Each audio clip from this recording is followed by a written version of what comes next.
바티칸의 높은 담장 안, 그곳은 신의 대리인이 머무는 가장 성스러운 공간이자 철저히 남성들만이 지배하는 금녀의 요새입니다. 2000년이라는 장구한 가톨릭 역사 속에서 교황의 성별은 단 한 번도 논쟁의 대상이 된 적이 없습니다. 교황은 당연히 그리고 필연적으로 남성, 성부의 대리자여야 했기 때문입니다. 하지만 역사의 그림자 속에는 바티칸이 그토록 필사적으로 지우려 했던, 그러나 결코 지워지지 않은 기이한 이름 하나가 떠돌고 있습니다. 가장 화려한 행렬이 로마 거리를 메우던 날, 교황의 상징인 삼중관을 쓴 절대 권력자가 길바닥에 쓰러졌습니다. 고통스러운 비명과 함께 성스러운 법복 아래로 붉은 피가 흘러내렸고, 그 충격적인 광경을 목격한 수천 명의 군중은 경악에 빠졌습니다. 그것은 죽음의 징조가 아니었습니다. 그것은 바로 새로운 생명의 탄생이었습니다. 남성만이 앉을 수 있는 베드로의 보좌에 앉아 세상을 호령했던 인물이 사실은 아이를 잉태한 여성이었다는 이 전대미문의 스캔들. 오늘 미스터리 레코드는 중세 유럽을 발칵 뒤집어 놓았던 전설, 역사상 유일했던 여교황 요한나의 미스터리를 집요하게 파헤쳐봅니다. 이야기는 서기 9세기, 이성의 빛이 꺼져가던 중세의 암흑기로 거슬러 올라갑니다. 당시 여성은 남성의 소유물이자 원죄를 지은 존재로 취급받았습니다. 글을 읽는 것은 남성의 특권이었고, 여성이 신학을 논하는 것은 신성모독이나 다름없었습니다. 하지만 독일 마인츠 혹은 잉글랜드 선교사의 딸로 태어났다고 전해지는 요한나는 달랐습니다. 그녀는 신이 실수로 여성의 육체에 가두어버린 천재였습니다. 어린 시절부터 그녀는 라틴어와 헬라어에 능통했고 복잡한 신학적 난제들을 단숨에 이해했습니다. 하지만 그녀가 여성으로 살아가야 한다면 그 명석한 두뇌는 평생 부엌이나 바느질 거리 앞에서 썩어야만 할 운명이었습니다. 결국 그녀는 자신의 운명을 거스르는 위험천만한 결단을 내립니다. 긴 머리카락을 잘라내고 가슴을 헝겊으로 동여맨 뒤 투박한 남자의 수도복을 걸쳤습니다. 그날부로 소녀 요한나는 죽고 수도사 요하네스가 태어났습니다. 그녀는 남장을 한 채 당시 학문의 중심지였던 아테네로 떠납니다. 그곳은 그녀에게 천국이었습니다. 아테네의 석학들은 젊고 아름다운, 그리고 놀라울 정도로 박식한 이 청년 수도사에게 매료되었습니다. 그녀의 논리는 날카롭고 그녀의 언변은 사람들의 마음을 움직였습니다. 수염이 나지 않는 매끈한 턱과 가늘고 높은 목소리는 오히려 천사 같은 외모라 칭송받으며 의심을 피해갔습니다. 누구에게도 들키지 않았던 완벽한 연기, 그리고 압도적인 지성.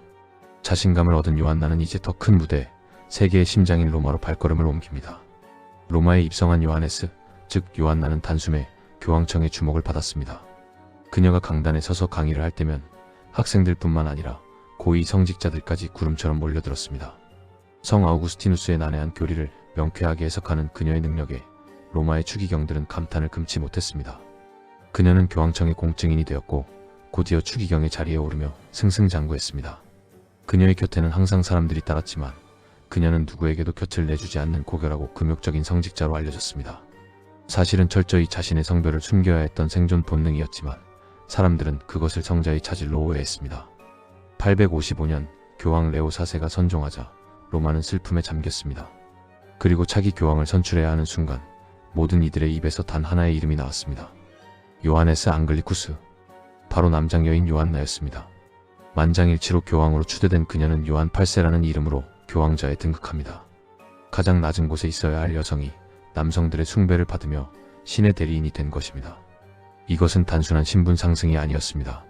가부장적 질서가 공고했던 중세 사회를 향한 통쾌한 반란이자 가장 완벽한 기만이었습니다. 약 2년 7개월간 그녀의 통치는 완벽해 보였습니다.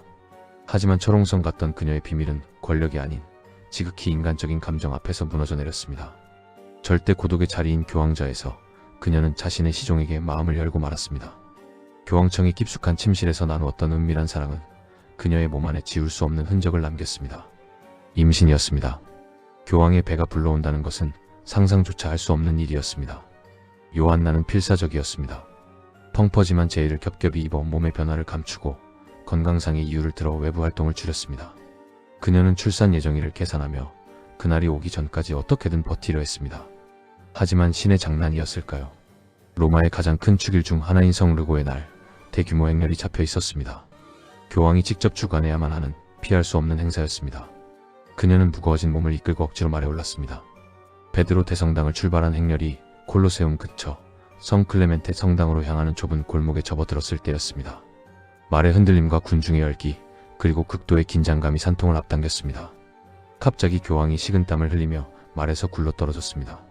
놀란 추기경들과 시민들이 교황을 부축하려 달려들던 그 순간 역사상 가장 충격적인 장면이 펼쳐졌습니다. 교황의 다리 사이로 양수가 터지고 핏덩이 아기가 세상 밖으로 나온 것입니다. 거룩한 찬송가 소리는 순식간에 비명과 욕설로 바뀌었습니다. 성스러운 아버지, 교황이 여자가 되어 아이를 낳다니. 군중들의 경외심은 잠시간에 배신감과 광기로 돌변했습니다. 전해지는 이야기에 따르면 그녀는 그 자리에서 성난 군중들이 던진 돌에 맞아 숨졌다고도 하고 말꼬리에 묶여 로마 시내를 끌려다니다가 처형당했다고도 합니다. 그녀가 아이를 낳고 죽은 그 길은 비아 사크라, 즉 성스러운 길이었지만 이후 교황들은 그곳을 부정타는 곳이라 여겨 일부러 피해 다녔다고 전해집니다. 이 충격적인 이야기는 단순한 전설로 치부하기엔 너무나 많은 흔적을 남겼습니다. 가장 기이하고도 구체적인 증거는 바로 세디아 스테르코라리아, 즉 배설 의자라 불리는 구멍 뚫린 의자입니다. 요한나 사건 이후 바티칸은 다시는 여성이 교황이 되는 것을 막기 위해 굴욕적인 검증 절차를 도입했다고 전해집니다. 새로 선출된 교황이 이 구멍 뚫린 의자에 앉으면 하급 성직자가 의자 밑으로 손을 넣어 교황의 남성을 직접 만져보며 확인하는 것이었습니다. 마스 노비스 도미누스 에스트 라고 외치면 주변의 추기경들이 안도의 한숨을 내쉬며 데오 그라티아스라고 화답했다는 기록이 실제로 존재합니다. 증거는 또 있습니다. 여러분은 타로 카드를 보신 적이 있나요? 타로 카드의 메이저 아르카나 2번 더 하이 프리스티스, 즉 여사제 혹은 여교황 카드를 주목해 보십시오. 교황의 삼중관을 쓰고 법전을 든 여성의 모습. 많은 신비주의 학자들은 이 카드가 바로 여교황 요한나를 모델로 그려졌다고 주장합니다. 공식적으로는 존재할 수 없는 여자 교황이 타로 카드 속에 버젓이 살아 숨쉬고 있는 것입니다. 또한 14세기 시에나 대성당에 있었던 교황들의 흉상 중에는 요한 8세, 잉글랜드 출신의 여성이라는 명패가 붙은 흉상이 실존했습니다. 비록 후대의 교황청의 명령으로 파괴되어 다른 남성 교황의 얼굴로 덧칠해졌지만 말입니다. 13세기에 저명한 연대기 작가 마르틴 폰 트로파우를 비롯해 포카치오 같은 문학가들도 그녀의 이야기를 사실로 기록했습니다. 심지어 종교개혁 당시 마르틴 루터와 얀 후스는 교황청의 부패와 타락을 비판하기 위해 요한나의 이야기를 끊임없이 거론했습니다. 당시 가톨릭 교회는 이 공격에 대해 침묵하거나 사실을 인정하는 듯한 태도를 보였습니다. 16세기가 되어서야 교황청은 공식적으로 그녀의 존재를 전면 부인하기 시작했습니다. 하지만 냉철한 현대 역사학의 메스는 이 매혹적인 전설을 해부하기 시작했습니다. 학자들은 요한나의 재위 기간으로 알려진 855년과 858년 사이의 기록을 샅샅이 뒤졌습니다. 그리고 결정적인 모순을 발견합니다. 레오 4세가 죽고 베네딕토 3세가 즉위하기까지의 공백기는 불과 몇 주에 불과했습니다. 베네딕토 3세가 발행한 동전과 문서들이 이 시기에 촘촘하게 존재합니다. 2년 7개월이라는 요한나의 통치 기간이 끼어들 물리적 틈이 전혀 없다는 것입니다. 그렇다면 그 구멍 뚫린 의자는 무엇일까요? 학자들은 그것이 로마 시대의 출산용 의자나 변기를 교황청이 재활용한 것일 뿐이라 일축합니다. 교황 역시 인간으로서 배설하는 존재임을 상기시키는 겸손의 도구였다는 것이죠. 또한 요한나의 전설이 사건 발생 직후가 아닌 400년이나 지난 13세기에 갑자기 문헌에 등장한다는 점도 의심스럽습니다. 도미니코 수도회와 프란치스코 수도회의 알력 다툼 혹은 교황권을 조롱하기 위해 만들어진 풍자극이 시간이 흐름에 살이 붙어 마치 사실인 양 굳어졌다는 것이 학계의 정설입니다. 하지만 왜 하필 임신한 교황이었을까요? 어쩌면 그것은 남성 중심의 철옹성 같던 중세 교회, 권력에 대한 민중들의 무의식적인 반발심이 만들어낸 이야기는 아니었을까요? 가장 거룩한 자가 가장 인간적인 행위인 출산을 통해 무너지는 모습에서 사람들은 일종의 카타르시스를 느꼈을지도 모릅니다. 여교황 요한나. 그녀가 실존 인물이었는지 아니면 시대가 만들어낸 허구인지는 이제 중요하지 않을지도 모릅니다. 중요한 것은 이 이야기가 1000년이 넘는 시간 동안 끊임없이 회자되며 견고한 권력의 벽에도 틈이 존재할 수 있다는 가능성을 보여주었다는 점입니다.